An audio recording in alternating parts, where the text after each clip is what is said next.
สบายดีตอนเช้าท่านผู้ชมสิพามาเบิ่งธรรมศาสตร์นี่อันนี้คือซีเมนต์อยู่บ้านทามีเด้อบ้านทามีเด้อพามาเบิ่งธรรมศาสตร์ยามเช้าโอ้น้ำนี่เนาะครับพี่น้องอยู่บ้านเลยนี่อันนี้คือซีเมนต์บ้านทามี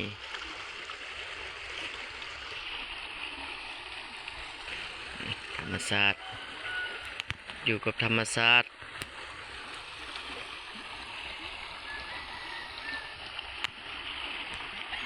อยู่ในเมืองในนากรุงเทพกรุงไทยคือสิบ่ได้เห็นบรรยากาศนี่โดนแล้วเนาะบ่ได้สัมผัสน้ำสายนี่คือสิมาจากขุนกองแรงเด้อน้ำสายนี่เด้อสายขุนกองแรงอันนี้แม่นขัวข้ามบ้านเพิ่นเนาะบ้านทามีจะอยู่ฝั่งนั้น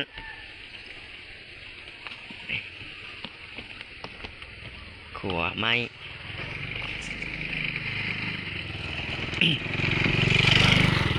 โอ้ยเสียวแท้จรวดนี่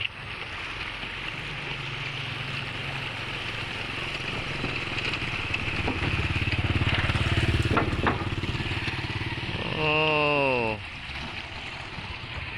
ธรรมศาสตร์สวยสดงดงาม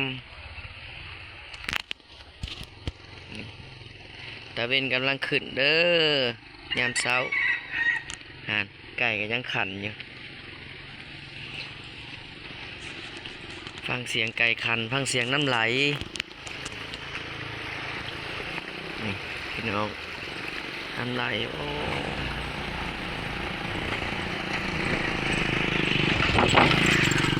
สาบานเพิ่นกะสัญจรไปมา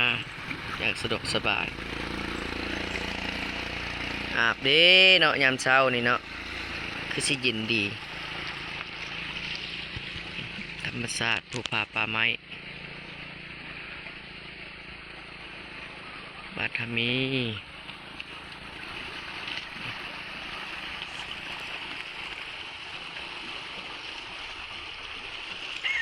ภูเขาอ้อมหอบ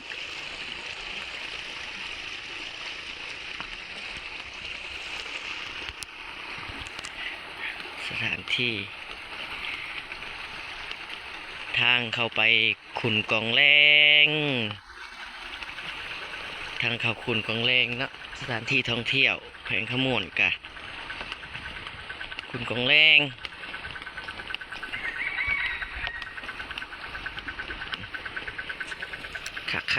คักบรรยากาศโอ้น้ำนี่ใสพี่น้อง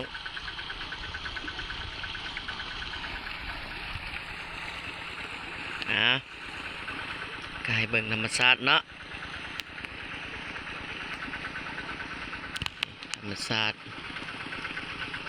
สวยสดงดงามเขียวสะอุ้ม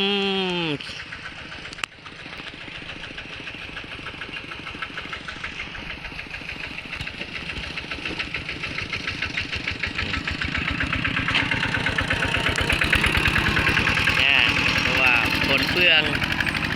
เพิ่นกำลังปั่นเข่าแล้วเนาะสัญจรไปมาสะดวกสบายพี่น้องถ้ามี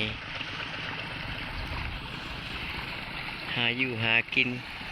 ไกลน้ำสบายหาปูหาปลาพี่น้องนี่ประมาณนี้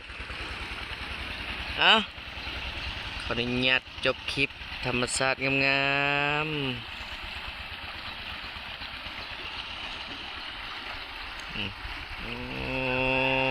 ลงไปนั่งอาบเด้เนาะขอบใจขออนุญาตจบคลิป